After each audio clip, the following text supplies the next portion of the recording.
Vamos refletir sobre os limites da liberdade. Os limites da liberdade. Liberdade é um tema hoje em voga. A gente está conversando, refletindo, pensando sobre a liberdade. Liberdade individual, liberdade econômica, liberdade de expressão. A liberdade é um conceito filosófico importante, mas é um conceito bíblico também primordial. E eu entendo ser altamente relevante para a nossa reflexão de hoje. Entender os limites da liberdade é também um caminho para que a igreja seja relevante na sociedade, considerando que a nossa relevância como igreja, ela está relacionada ao nosso poder de vivermos em unidade. E a unidade só é possível quando nós temos objetivos que são maiores do que as nossas divergências. Todos nós temos divergências aqui, eu tenho certeza que você vai divergir do seu irmão, ainda que você o ame. Você vai divergir dele em algumas opiniões, em algumas ideias, alguns conceitos, algumas visões. Mas, ainda que nós tenhamos divergências, porque nós somos plurais e nós somos também democráticos, nós temos algo que nos une, propósito maior do que isso. Nós temos a glória de Deus, nós temos a missão de Deus, nós temos o objetivo de fazer Jesus ser visto e reconhecido em nós e através de nós. E esse objetivo em comum é o que nos faz manter unidade em meio à diversidade. Unidade é diferente de uniformidade. A gente não quer, não prega e não acredita numa igreja uniforme. A gente acredita numa igreja pluriforme, né? Numa igreja com várias formas, mas que está unida em Jesus. Amém, queridos irmãos? Jesus ora por isso. Lá em João capítulo 17, verso 9, eu vou ler aqui na NVT, aliás no verso 20, né? Não te peço apenas por esses discípulos, mas por todos os que crerão por meio da mensagem deles. E a minha oração, diz Jesus, é que todos eles sejam um, como nós somos um, como tu estás em mim. Pai, eu estou em ti, que eles estejam em nós, para que o mundo creia que tu me enviaste. E eu dei a eles a glória que tu me deste, para que sejam um como nós somos um. Eu estou neles, tu estás em mim, e que eles experimentem unidade perfeita, para que todo mundo saiba que tu me enviaste e que os ama, tanto quanto me amas.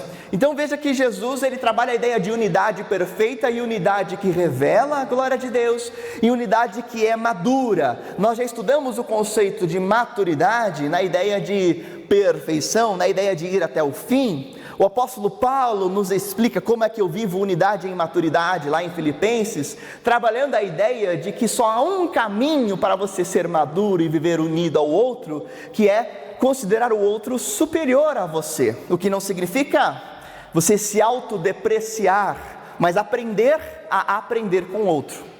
Veja, o outro é diferente de você, ele pensa diferente, mas a capacidade de estar unido ao diferente está atrelada à condição que você tem de aprender com o diferente. É você não se considerar o único detentor da verdade, mas você saber que ainda que o outro pense diferente de você, ele tem algo a te ensinar. Aí está a maturidade. O apóstolo Paulo nos ensina isso: considerem os outros superiores a si mesmo. Não significa se autodepreciar e achar que você não sabe nada, mas significa ter a capacidade de aprender com o diferente. Ainda assim, há uma reflexão importante, que é a reflexão tema de hoje, que é acerca dos limites da liberdade, uma vez que todos nós entendemos que devemos zelar pela liberdade de opinião, de expressão, de sermos como somos, ou de falarmos o que queremos falar. Mas quando a gente entra no assunto unidade, a liberdade deve ser refletida e debatida, e conhecida e compreendida. Quais são os limites da liberdade individual? Qual é o limite da liberdade individual de um cristão? A gente já sabe que em meio às divergências, a igreja pode viver unidade se ela tem um propósito maior, que é Jesus. Martyn Lloyd-Jones, ele escreve que o que realmente importa não é que você é uma parte, mas que você é uma parte de um todo. Porque na eclesiologia e na teologia bíblica, o todo tem mais importância do que a parte. Você só é importante como indivíduo dentro da fé cristã, uma vez que você é parte da igreja. E a igreja é unidade, é coletividade. Não existe igreja de um indivíduo. Onde dois ou mais estiverem, diz Jesus, ali eu estarei, não é isso? Por que Jesus enfatiza tanto a unidade de 2 ou mais? Porque há a ideia de concordância. Jesus não está dizendo que há algo mágico no número de discípulos. Jesus está dizendo que há algo de espiritual quando existe concordância entre os discípulos. Porque quando 2 ou mais concordarem na terra, será o quê? Ligado nos céus, não é isso, irmãos? O grande princípio que Jesus está trabalhando aqui é concordância entre pessoas diferentes. Porque o princípio da igreja é a unidade de discípulos. Deus é um Deus trino, que se manifesta como um Deus trino na economia da trindade, né? 3 que são um, e nós vimos que a igreja é o corpo de Cristo dentro da tricotomia, né? Espírito, alma e corpo. Deus é espírito, mas ele também tem corpo, e o corpo visível desse Deus espírito que é invisível é a igreja, só que o corpo é a junção de várias partes. Estamos juntos, irmãos? Amém? Não existe igreja sem vários juntos, sem unidade. Eu sou cristão. Você é cristão? Legal, então você é igreja, certo? Não, peraí, eu sou cristão sem igreja. Não, então você não é cristão. Não existe cristianismo sem igreja. Não existe fé em Jesus sem ser igreja. Não existe ser de Cristo e não ser corpo de Cristo. Ou você é de Cristo e está ligado à igreja, ou você não é de Cristo. Agora, o que existe hoje é uma confusão entre a institucionalidade da igreja e o organismo igreja. As pessoas confundem organização com organismo. O organismo é vivo, o organismo é essencial, o organismo é eterno, o organismo é a parte espiritual que se liga a Jesus, mas a organização é tudo aquilo que os homens fazem com o organismo. Não confunda o organismo, o corpo espiritual, com a organização da igreja, que pode ser falha e pecaminosa. A unidade da igreja, o organismo igreja, a essência da igreja, representa a presença de Cristo, e cristãos maduros aprendem a aprender com o outro, e nessa mentalidade humilde, existe comunhão com o diferente, que é a multiforme graça de Deus representada por cada um de nós, diferentes uns dos outros. Agora, sobre o tema de hoje, liberdade, é preciso compreender que unidade real, em busca de propósitos maiores, é algo que se vive com liberdade moderada, controlada e servidora em amor. Liberdade moderada, controlada e servidora. Porque a liberdade que não me faz servir em amor não é liberdade, é tirania, é opressão.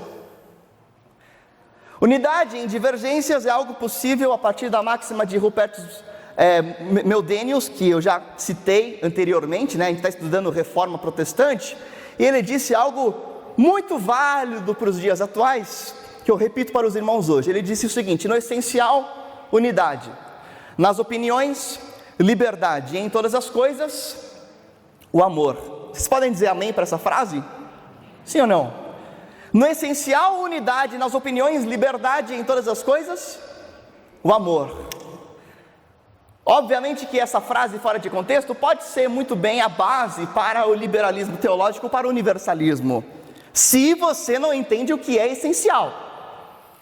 Agora, se nós definirmos muito bem e claramente o que para nós é essencial, o que eu não abro mão, aí você consegue ter unidade no essencial, desde que você saiba o que é essencial. Para mim e para nós, como uma igreja de fé ortodoxa, reformada, o essencial é Jesus Cristo como único Senhor para a salvação. Amém, irmãos? Fora de Jesus não há salvação. Pode dizer amém para isso? Para nós é essencial que Escrituras, Palavra de Deus, é a única regra de fé e prática para nós. Amém? Para nós é essencial que a fé é o meio pelo qual nós somos salvos, somente a fé. Para nós é essencial a obra da graça de Deus, que você é salvo pela graça e não pelas obras, e o poder da graça é o que nos transforma. Para nós é essencial que tudo que nós fizermos precisa exaltar a glória de Deus acima de tudo. Amém, irmãos? Isso é essencial para você? Para mim é. No essencial, unidade. Se você divergir quanto a esses 5 pontos, não dá para ter unidade com você. Agora, se você concorda com isso, ok, vamos andar unidos. Eu sei que eu não vou concordar com tudo, com todas as suas opiniões, mas com isso, nós precisamos zelar, buscar e lutar. Amém? Então, já chegamos a uma pequena conclusão de que não é possível viver unidade espiritual com pessoas que não professem de forma prática ou intelectual esses valores, esses 5 princípios. Mas é possível sim uma igreja ou uma comunidade cheia de indivíduos diferentes, inclusive de opiniões diferentes, manter unidade em valores e propósitos em comum. E esse elemento prático de hoje é a ideia de que unidade se vive com liberdade, moderada, controlada e servidora. Unidade somente é possível sob os preceitos de igualdade e também de liberdade. Fazendo aqui um panorama histórico para os irmãos, acerca dos nossos processos, da reforma, inclusive processos que fomentaram um movimento moderno, que levaram a gente a ser o que é hoje como sociedade, na pós-modernidade, uma sociedade democrática. O princípio de liberdade individual, ou seja, a ideia de que cada indivíduo é livre para, por exemplo, escolher a sua própria expressão religiosa, ou livre para educar os seus filhos como desejar, ou livre para usar o seu capital, as suas finanças como desejar. Esse princípio de liberdade individual foi algo fomentado por reformadores, como João Calvino, nas suas Institutas. O princípio da liberdade individual é a base de um governo democrático, da democracia. A democracia, democratos, poder para o povo. A democracia só é possível quando você tem resguardado o direito da liberdade individual. Existem várias pesquisas acerca deste assunto, acerca das Institutas de Calvino, uma delas aqui de Heber Cunha Mendes, na sua dissertação de mestrado, intitulada Teologia Política de João Calvino nas Institutas da Religião Cristã. Ele afirma categoricamente que o ideal reformado calvinista era de uma igreja politicamente livre, em um Estado que a respeitasse e lhe favorecesse o ministério.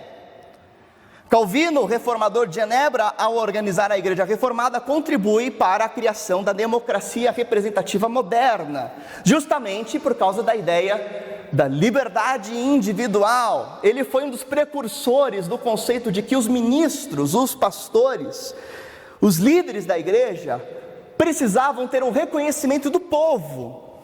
E ele afirma isso com base no texto do apóstolo Paulo a Timóteo, que ele deveria chamar e ungir e ordenar ministros e líderes e bispos que fossem reconhecidos pela igreja, pelo povo. E nisso está um princípio democrático, reconhecimento do povo. Não há um reconhecimento episcopal. Eu costumo dizer que existem 3 confirmações de um legítimo chamado ao ministério pastoral, A confirmação interna, é ele ter a convicção de que Deus o chamou. É a confirmação do povo, é as pessoas olharem para ele e falarem assim: poxa, eu vejo que você tem algo de especial da parte de Deus, que você tem um chamado de Deus. E a confirmação do próprio Deus. Tem muita gente que se acha chamado, mas não é. Ele acredita que Deus tem uma obra na vida dele, através dele, para fazer algo de especial na obra de Deus e no reino de Deus, mas só ele acredita nisso, porque ninguém vê isso nele. Esse não é um verdadeiro chamado, porque biblicamente há um reconhecimento do que estão perto, daqueles que estão perto.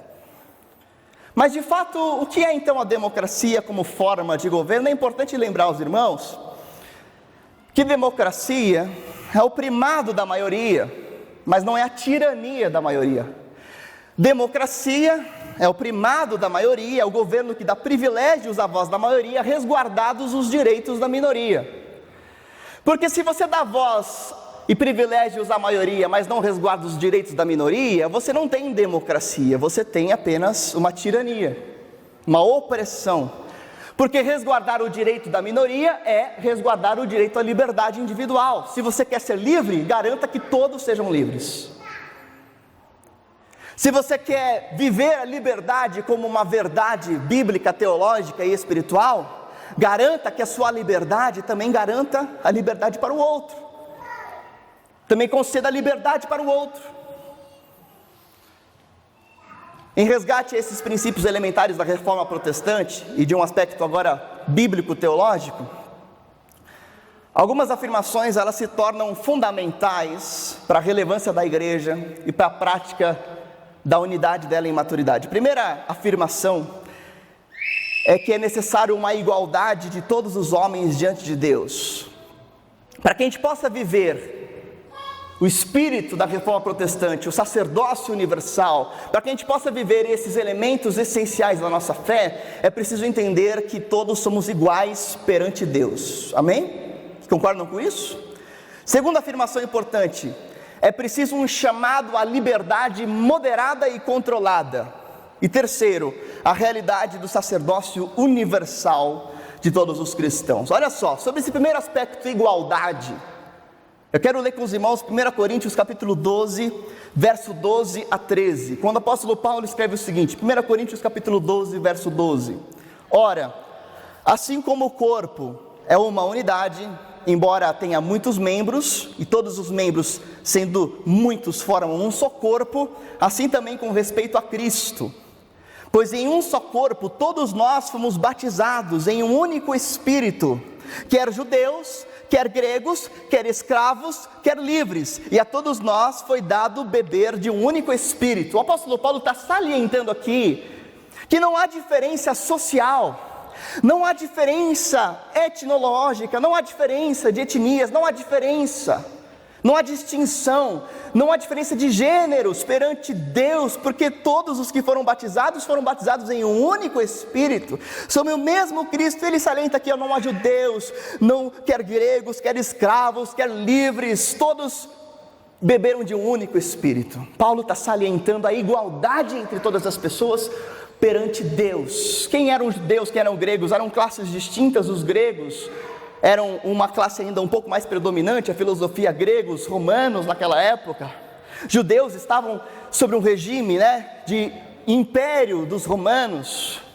Os livres, mas você tinha também uma sociedade em que a escravidão era comum, era regularizada, e Paulo está dizendo que os escravos e os livres, eles são todos iguais perante Deus. E ele escreve algo parecido em Gálatas capítulo 3, verso 26, quando ele diz assim: todos vocês são filhos de Deus mediante a fé em Cristo Jesus, pois os que em Cristo foram batizados de Cristo se revestiram, não há judeu, nem grego, escravo, nem livre, homem, nem mulher, pois todos são um em Cristo Jesus. Amém?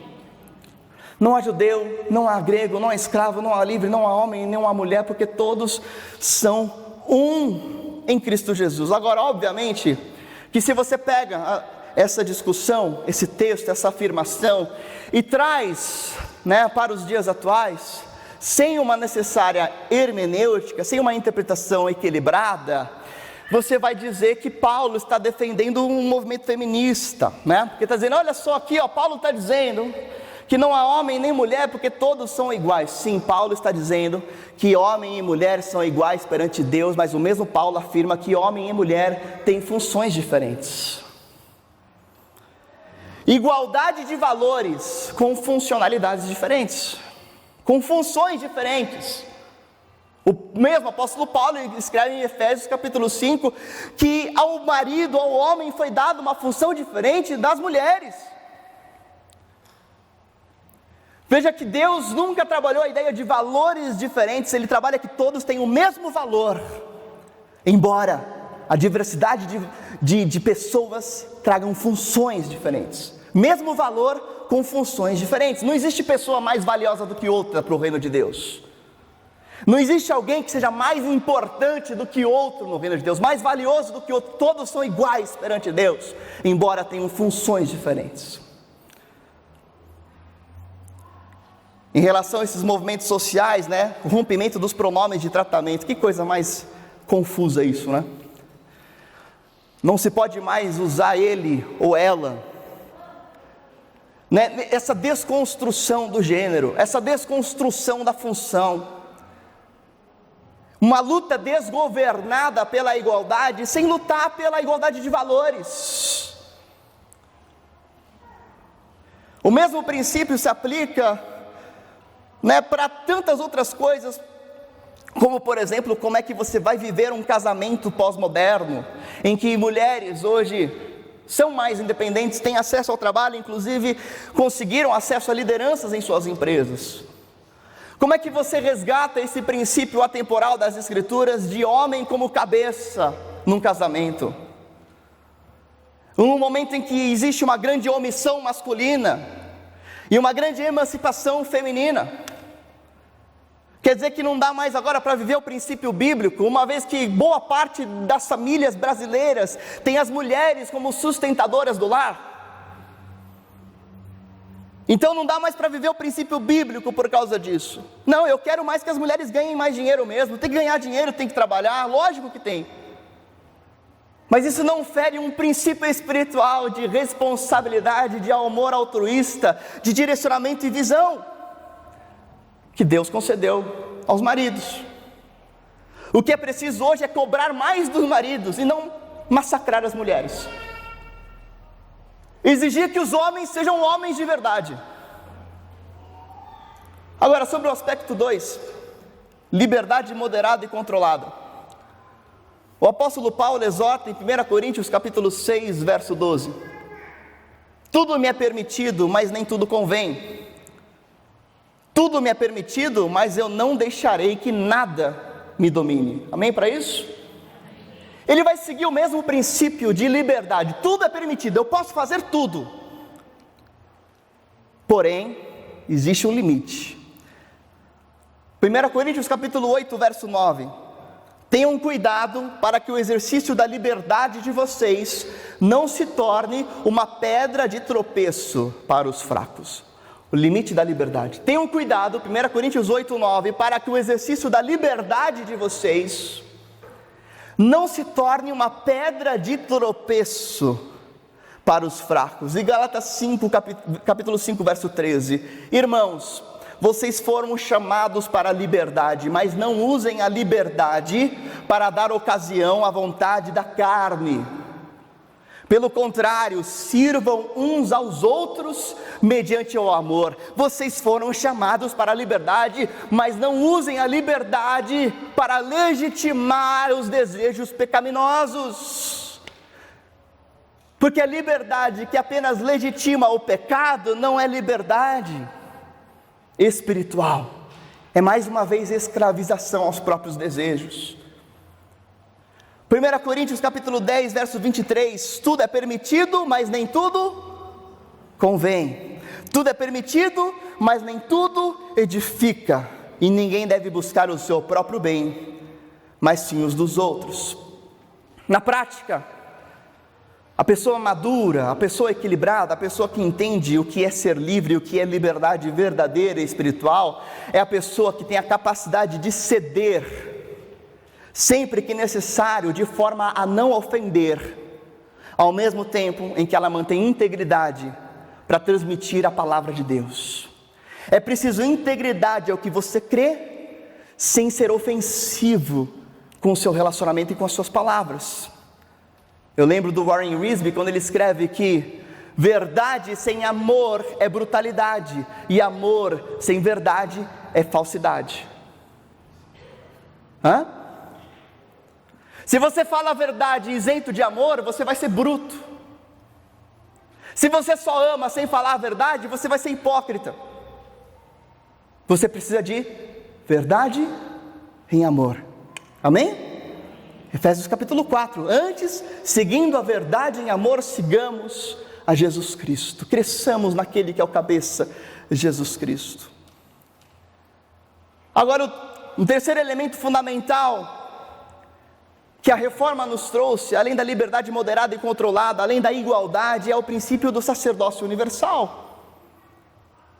É a ideia de que todos nós temos livre acesso a Deus e todos nós podemos ser porta-vozes da palavra de Deus. Isso é explícito nas Escrituras. O apóstolo Pedro, por exemplo, escreve isso, 1 Pedro capítulo 2, verso 9. Vocês são geração eleita, sacerdócio real, nação santa, povo exclusivo de Deus, para anunciar as grandezas daquele que os chamou das trevas para a sua maravilhosa luz. Vocês todos são sacerdotes, vocês todos anunciam a glória de Deus, vocês todos são chamados para conduzir vidas a Jesus Cristo e para se relacionar pessoalmente com Deus, sem a necessidade de mediadores, porque não há distinção de valor, todos temos acesso ao Senhor. Então, liberdade bíblica só é possível sob o pretexto de igualdade e sob o pretexto de serviço em amor. A liberdade individual, ela se torna pecaminosa quando a sua liberdade leva a ferir o próximo, fere ao outro, ou quando a sua liberdade conduz a um domínio de um desejo pecaminoso, ou quando ela não é usada para a promoção da glória de Deus, mediante o bem ao próximo. Então, um resumo sobre a falsa liberdade, olha só: liberdade que se torna opressão é tirania. Se você se sente tão livre a ponto de impor algo sobre o outro, isso não é liberdade, isso é tirania. Liberdade que fere o próximo é pecado. Se você está usando a sua liberdade para ofender ao outro, isso é pecado. O apóstolo Paulo diz isso. Liberdade que não pensa no serviço, no fundo é legitimação da egolatria.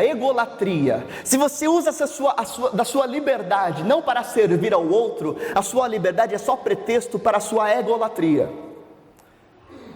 Porque você só quer fazer o que você quer, o que você acha que tem que ser feito, mas a verdadeira liberdade bíblica, ela é usada para abençoar e edificar o outro. Liberdade que não evidencia a glória de Deus. Então, se você usa da sua liberdade de modo com que ela não evidencie a glória de Deus, isso é só a legitimação da sua carne. Tem muita gente que legitima a carne, os maus desejos do coração, a partir de uma falsa ideia de liberdade. Sou livre, não preciso ir à igreja, não preciso orar, sou livre, não preciso seguir nenhum princípio, não preciso ficar lendo a Bíblia todos os dias, não preciso ter pureza sexual, não preciso me dominar quanto aos meus vícios ou impulsos, eu sou livre porque Deus nos deu liberdade. Isso não é liberdade, isso é legitimação da carne. E se você usar uma falsa ideia da liberdade para não se sentir mal quanto ao próprio pecado, a liberdade, obviamente, tem que ser o direito e a bandeira a ser defendida por todos nós, mas isso na prática significa não impor os seus pensamentos e convicções que não são essenciais e zelar para que você e o outro sejam livres para crer, para expressar as suas crenças, desde que isso não venha ferir o próximo, mas edificá-lo. A ideia é a seguinte, né? Isso foi escrito já por pessoas que pensam melhor do que eu, por filósofos do passado que elaboraram o conceito de liberdade de uma forma muito mais profunda do que eu, como John Locke, Voltaire e Kant. Todos eles escreveram as mesmas ideias sobre liberdade individual.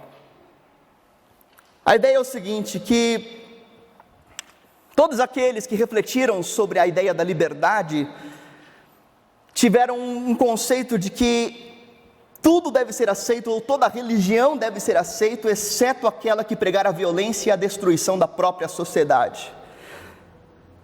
Existe um conceito chamado de paradoxo da tolerância. Paradoxo da tolerância. O que é paradoxo? São duas ideias, né, que podem ser consideradas verdadeiras, mas que se opõem. Paradoxo da tolerância, ou seja, a tolerância ilimitada é coveira da própria tolerância.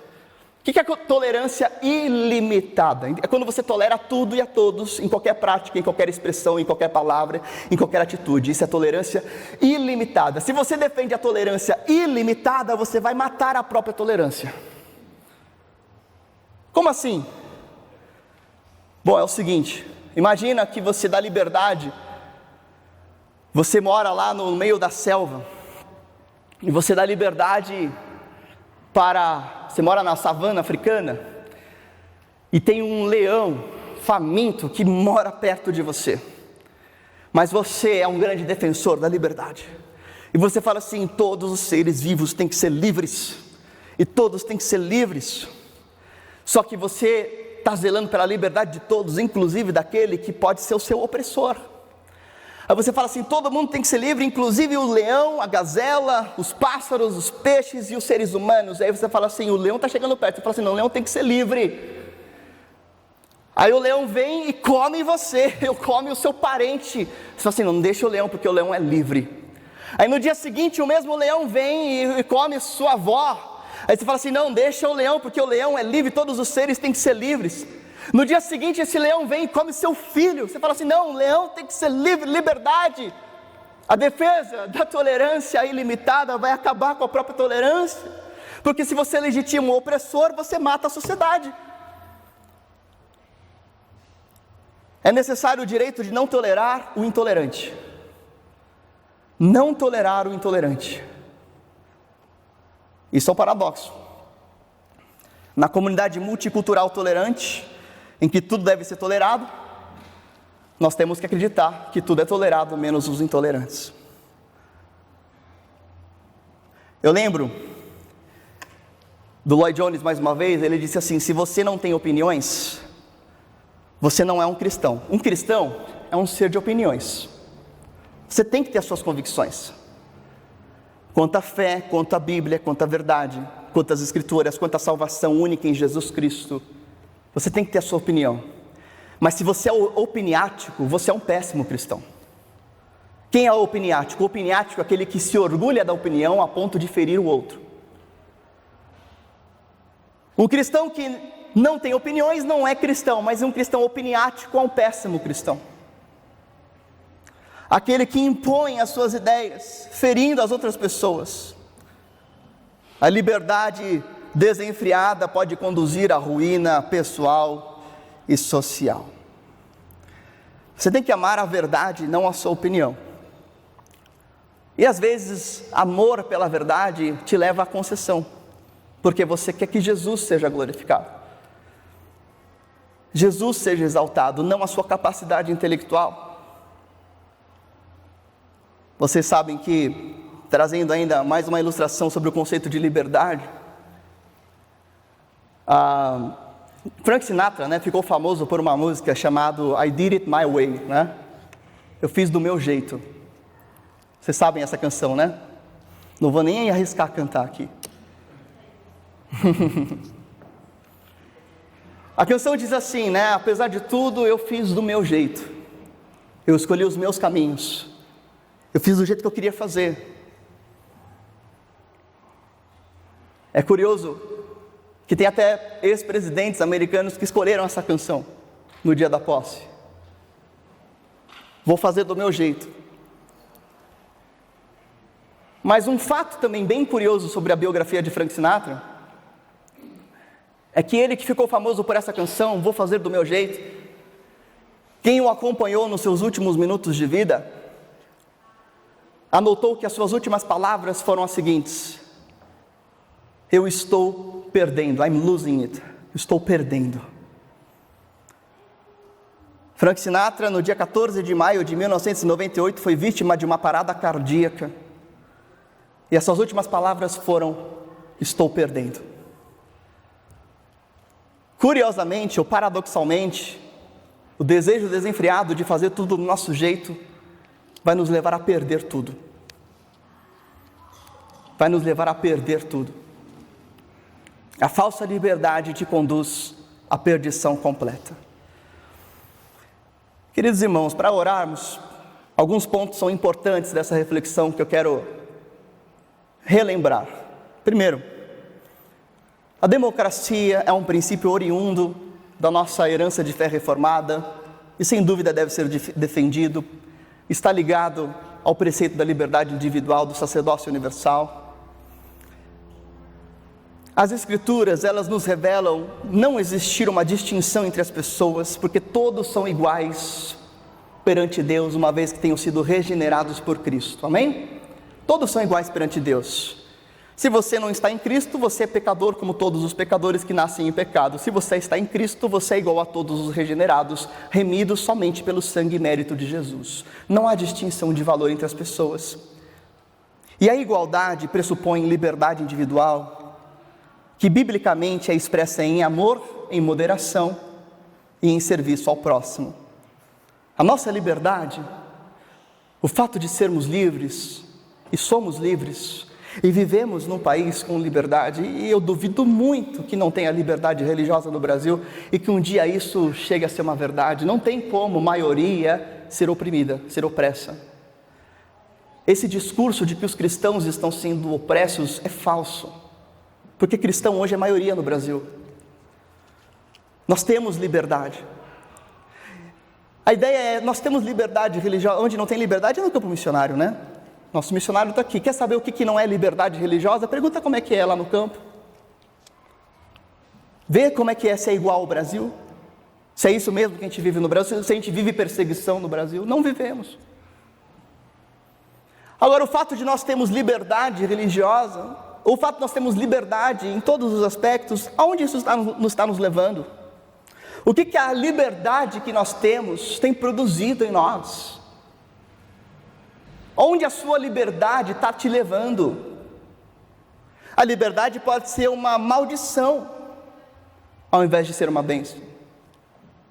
Se a liberdade for a legitimação do seu pecado, da sua ofensa, da sua intolerância, o que você tem feito com a sua liberdade?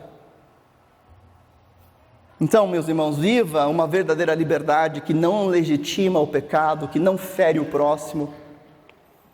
Viva uma verdadeira liberdade que glorifica a Deus, que promove livremente o bem. Você é livre, sabe para quê? Não para ferir o outro, você é livre para servir o outro.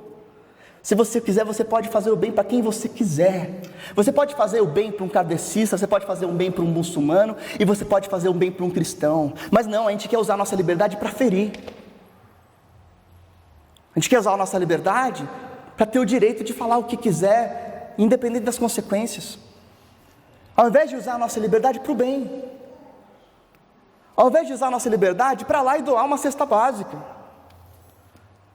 Para lá e servir no lar batista. Para lá e ajudar com os adolescentes, para fazer discípulos, para pregar o evangelho livremente. Você tem liberdade, preservada e resguardada pela Constituição, inclusive para pregar o evangelho individualmente na sua empresa. Você tem liberdade, ninguém pode te proibir. Talvez o diretor da empresa possa te proibir de você fazer um culto evangélico, mas ele não pode te proibir de você discipular alguém na sua empresa. Você é livre para isso. Mas não, a gente quer usar a nossa liberdade para tudo, menos para a glória de Deus. Porque aquele que zela tanto pela liberdade, nem na verdade legitima a sua omissão. Muitas vezes está legitimando a sua falta de usar a liberdade para o bem. Reafirme sempre as suas convicções, sem impô-las. Quero orar com os irmãos e pensar o seguinte, enquanto nós oramos. Na nossa vida, a liberdade tem sido algo prejudicial ou algo benéfico? Nas nossas relações humanas, o quanto a liberdade está abençoando vidas ou o quanto a liberdade está ferindo pessoas? Essa tem que ser a nossa reflexão hoje. Como é que seria uma sociedade onde não há liberdade para expressar? Seria muito diferente. O quanto a nossa liberdade está abrindo portas para fazermos o bem, ou para glorificarmos a Deus e cumprirmos a sua missão. Vamos orar a Deus. Senhor Deus, estamos aqui diante de Ti, gratos pela Tua palavra, pela oportunidade de refletirmos nas Escrituras. E Senhor Deus amado, eu creio que o Senhor é gracioso, é misericordioso, que Teu Espírito Santo tem falado aos nossos corações. E Pai, nós queremos nos submeter à Tua palavra, à Tua verdade revelada, às Escrituras. Nós reafirmamos aquilo que cremos. Nós reafirmamos a nossa fé no Senhor Jesus. Nós reafirmamos, ó Pai, a nossa submissão à Tua autoridade, ó Deus. Nós cremos que a Tua palavra é a autoridade máxima. E Pai, a Tua palavra está nos dizendo que a liberdade precisa ser moderada e em amor. A Tua palavra, ó Deus, está dizendo que nós devemos usar a liberdade não para dar ocasião à carne, mas para servir ao próximo. A Tua palavra, Deus, está dizendo que tudo nos é lícito, mas nem tudo edifica. A Tua palavra, Deus, nos diz que todos temos o mesmo valor. Pai, ajuda-nos, ó Pai, a levarmos a sério a Tua palavra. Ajuda-nos, ó Pai, a lutarmos por aquilo que o Senhor nos ensina. Ajuda-nos, ó Pai, em nome de Jesus, a aplicarmos essas verdades nos nossos pormenores da vida, nos nossos relacionamentos, no nosso trabalho, nas nossas atividades. Pai, em nome de Jesus, que o Senhor nos conceda misericordiosamente o perdão pelas omissões ou pelas legitimações da carne. Nos perdoe pelo sangue de Jesus, e que possamos glorificar o Teu nome com a nossa existência, Pai. Te agradecemos e oramos em nome de Jesus Cristo e para a Tua glória. Amém. Amém? Diga aí amém. Glória a Deus.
derramarmos diante de Ti, ó Pai.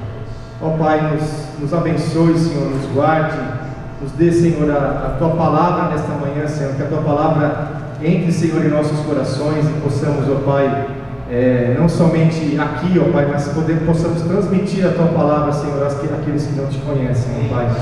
Que a Tua palavra seja, Senhor, semente, ó Pai, nos corações a quem nós formos falar, Senhor Deus. Obrigado, Senhor Deus, por mais uma vez nós Te louvamos e agradecemos, ó Pai, em nome de Jesus.